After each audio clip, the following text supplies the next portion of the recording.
We finished the 2 seasons of Monument Mythos, so now we have the Nixonverse.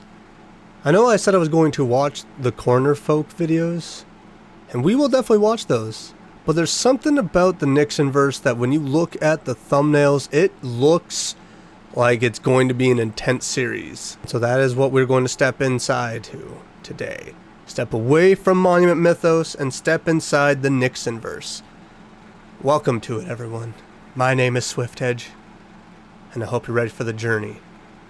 Because we're going to watch the first 3 videos of it, and that is The Last Son of Alcatraz, the D-Day Night. Now I know what you're thinking, wait a minute, Swiftedge, yes, I know the bar is red there. I did not actually watch it. I think I clicked on it, and because of the fact that I clicked on it, it automatically just now shows like, oh, you watched pretty much halfway. No, I didn't. I really did not. And then the last video we are going to watch today from the Nixonverse is The Queen of the Lunarians. Just looking at these thumbnails though, come on, you cannot tell me that this does not look intense. This looks like it's going to be a wild ride of a series. Ooh, I'm so happy. Let's step inside. I don't know why I felt like I did like a Twilight Zone intro right there and like, what the crap? Let's move on. Is there any audio coming into this? Whoa, what is happening? You have my attention, trust me. With that echo and that voice. That's the dragon! That's the horned serpent!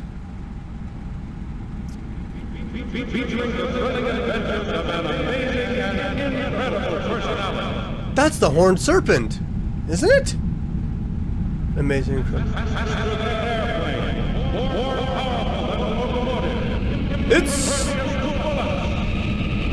It's Superman! No, why did it switch like that?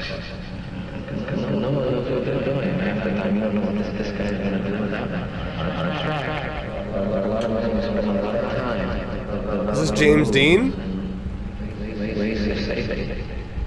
Is this James Dean talking? Being cautious is a good idea.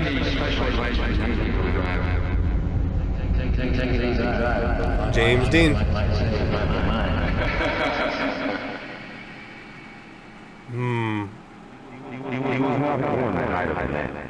What? I just know it's a flying man. Why is the voice echoing so much? It's kind of throwing me off.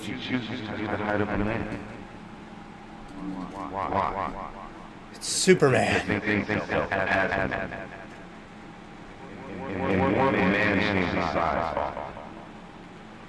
Sometimes to protect, sometimes to hurt.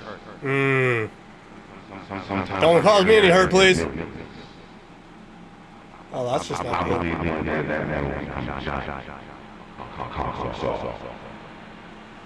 True sign, stars and stripes, fighting ends tonight.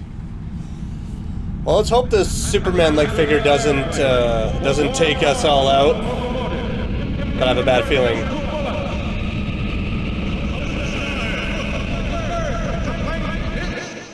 The Last Son of Alcatraz.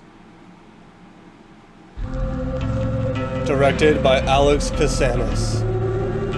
The End of Their World rendered by Daniel Wilson. That was one. Is that all? Okay, that was all of it. So it's just the introduction to what I'm assuming when you look at the next video's title, the D-Day Night. I'm assuming that this was just the intro. And they're now showing a Superman-like figure. I love the fact that we're getting so much of that. We're getting this Superman-like villain because they're also talking about the fact that this hero, this man, this last son of Alcatraz, which I'm assuming is obviously stemming from Monument Mythos' Alcatraz of the Bacteria and all that.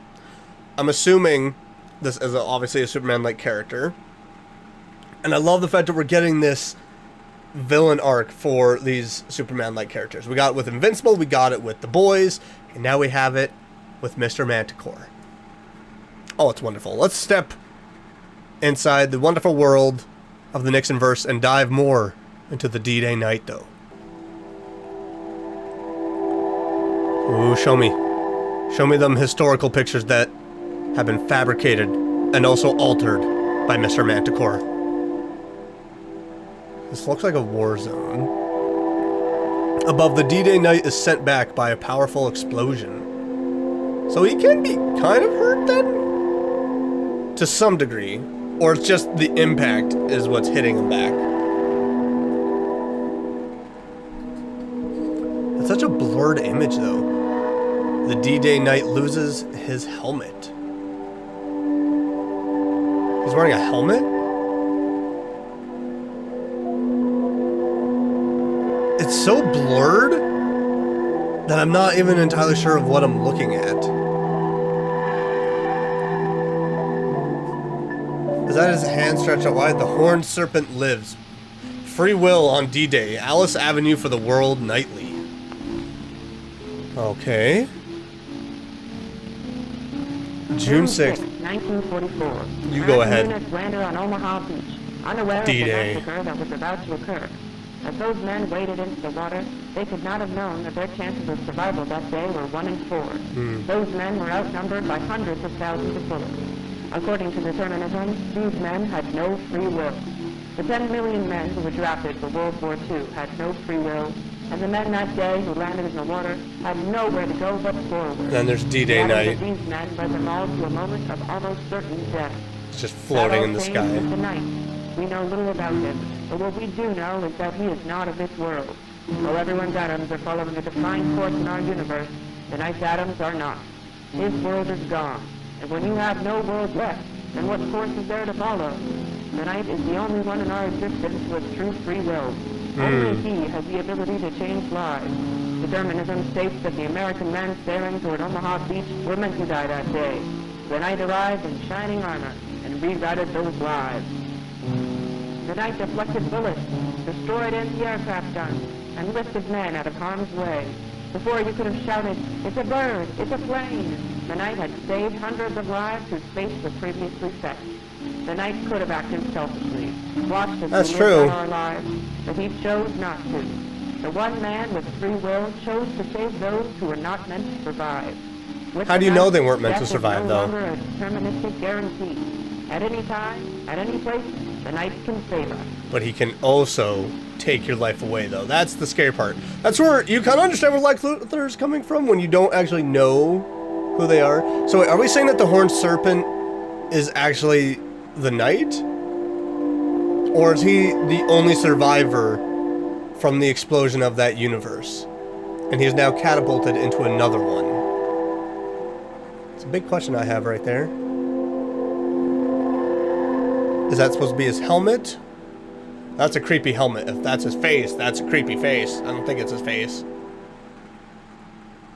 That's very creepy. Wait, is that his actual helmet? Please don't tell me that's his helmet. That's a creepy helmet. I don't want that to be his helmet. That's a horned serpent, all right. The D-Day Knight's helmet after excavation. Oh, that's not what I wanted. So he's definitely a monstrosity. So is it actually then George Washington from the other universe then? The D-Day Knight's helmet after restoration. That is not a nice looking helmet. That is a very kind of helmet. That is So yeah, again, he's the lone survivor. It's the Superman story. But very darkly twisted. Because we know what it's actually connected to. Unlike Superman, who, you know, we know the good traits of that, raised as a farm boy in America, raised with good values and all this. The D-Day Knight might not actually have good intentions. The same with Homelander. It's the same with Omni-Man. We know those intentions behind them are really evil. That is where you look at them versus Superman. Superman is completely honest. He's the Boy Scout. Where those ones are, they portray being Boy Scouts. They portray being heroes. But deep down, they're not. And that's where I'm kind of convinced that the D-Day Knight, he's going to portray as being a Boy Scout, but he ain't being a Boy Scout. Alright.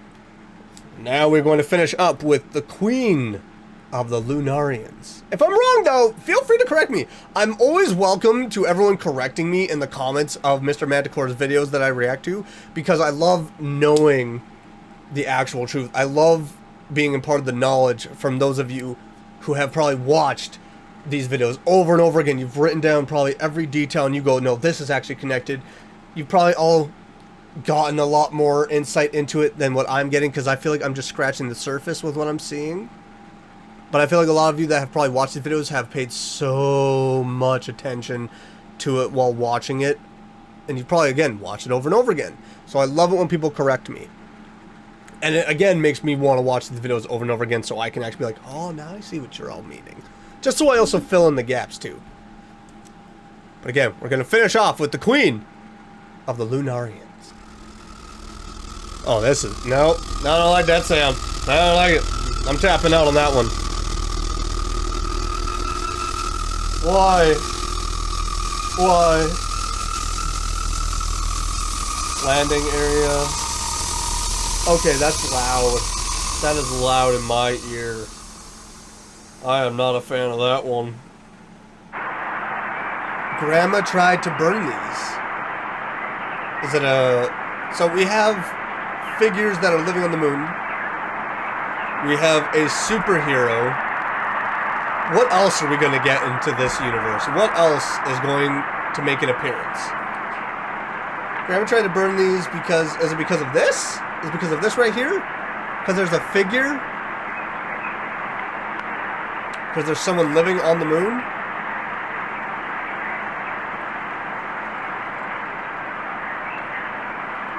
Oh, it took me a second to realize that you were actually standing on the equipment. We have the Queen of the Lunarians. Kind of like with Wonder Woman. She's being the Queen of the Amazonians. Amazon. She's the Queen of the Amazon! So we have this universe's Superman, and then I'm assuming that this is also this universe's Wonder Woman, maybe then? She was like a mirage or some kind of fantasy. Pat Cleveland, American astronaut. She doesn't wear shoes winter or summer. Ask her where she's from. Mars? Beverly Ann Johnson, American astronaut. Are we gonna have the Nixon versus Batman? Oh, please tell me I'm gonna get a Batman in this. She's here. She will speak first. Ed Dwight, first man on the moon.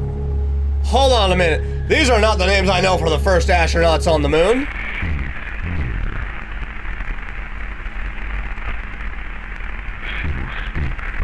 Why did you take a long pause? Okay, can you please speak? I'm gonna speak with a different language then, or before Ed Dwight stepped off the lander, the Queen of the Lunarians spoke. Was it in English or a different language? The first recorded words on the moon. It was not, in fact, one small step for man. Nope, it was something else. Ed Mike John. Again, it's an alternate universe, alternate history. Beauty is something else, something inexplicable that each person carries inside. This form of beauty related to her vision. There's a great division coming about from this planet. So an alien speaks English, There huh? are going to be a lot of people who will die because they just don't know how to live. They don't know what life's about. They don't know how to give, how to love. Nobody wants to. And those who are beautiful enough, I don't mean physically, but something beyond that. They will have the chance to learn how to fly, to be beautiful, to rise above the level of the normal human, to be superior beings first and eventually gods and goddesses. Yeah, no, this is very much... My God in heaven, there's air here. Ed, what the hell are you waiting for, man? Blast her! You have laser guns? Holy crap!